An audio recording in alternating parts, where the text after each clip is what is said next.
নমস্কার বন্ধুরা, আবার আপনাদের সামনে চলে এলাম নতুন একটা ব্লগ নিয়ে।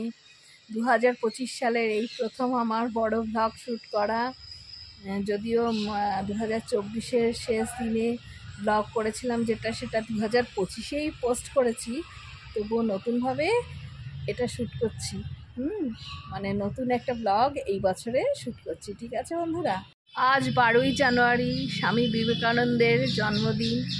তাই এই দিনে আমি প্রথমেই আমার সশ্রদ্ধ প্রণাম নিবেদন করছি তাকে। বেশিরভাগ ভারতবাসী সহ বিশ্বের বহু মানুষ স্বামী বিবেকানন্দ নামটির সাথে পরিচিত।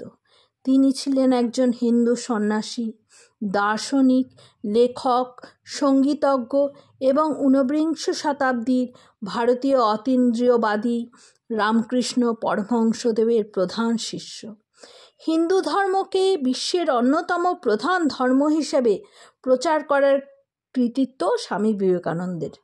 কিন্তু তার অপর একটি পরিচয় হলো তিনি ব্রিটিশ ভারতে ভারতীয় জাতীয়তাবাদের ধারণাটি প্রচার করেছিলেন। সরাসরিভাবে ব্রিটিশ সাম্রাজ্যবাদের বিরোধিতা না করলেও তার বক্তব্য ব্রিটিশ শাসনের প্রতি বিরূপ মনোভাব সৃষ্টি করে।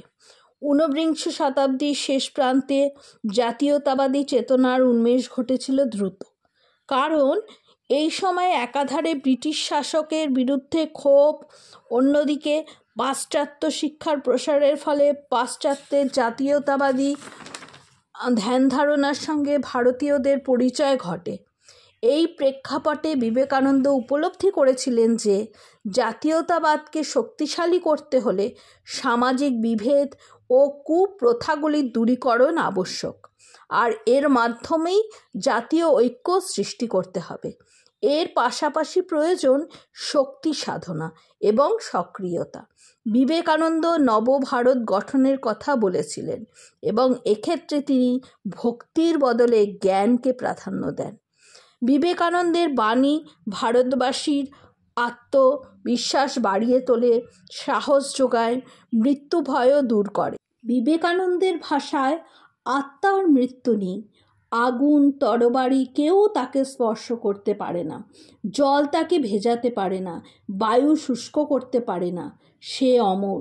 বিবেকানন্দের এই ধরনের অভয়বাণী বিপ্লবী জাতীয়তাবাদীদের কাছে ছিল পরম সম্পদ। বহু বিপ্লবী বিবেকানন্দের দ্বারা অনুপ্রাণিত হয়েছিলেন। বিবেকানন্দ ছিলেন মানবপ্রেমিক।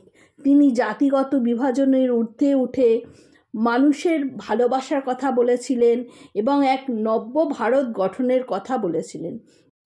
তিনি এমন এক ভারতবর্ষ গঠনের কথা বলেছেন যেখানে অন্যায়, অসাম্য, বৈষম্য থাকবে না, নারীর অধিকার রক্ষিত হবে, সামাজিক ন্যায় প্রতিষ্ঠিত হবে। আজ 12ই জানুয়ারি, স্বামী বিবেকানন্দের এই জন্মদিনে আসুন আমরা অঙ্গীকারবদ্ধ হই যেন আমরা এই মহান ঋষির দেখানো পথেই অগ্রসর হতে পারি। আর কি বন্ধুরা, আজকে এই ছোট্ট ব্লগটা এখানেই শেষ করব। যাওয়ার আগে আরেকবার বলা, যদি আমার ব্লগ ভালো লাগে তাহলে লাইক, শেয়ার, সাবস্ক্রাইব করবেন। ভালো থাকবেন, সুস্থ থাকবেন।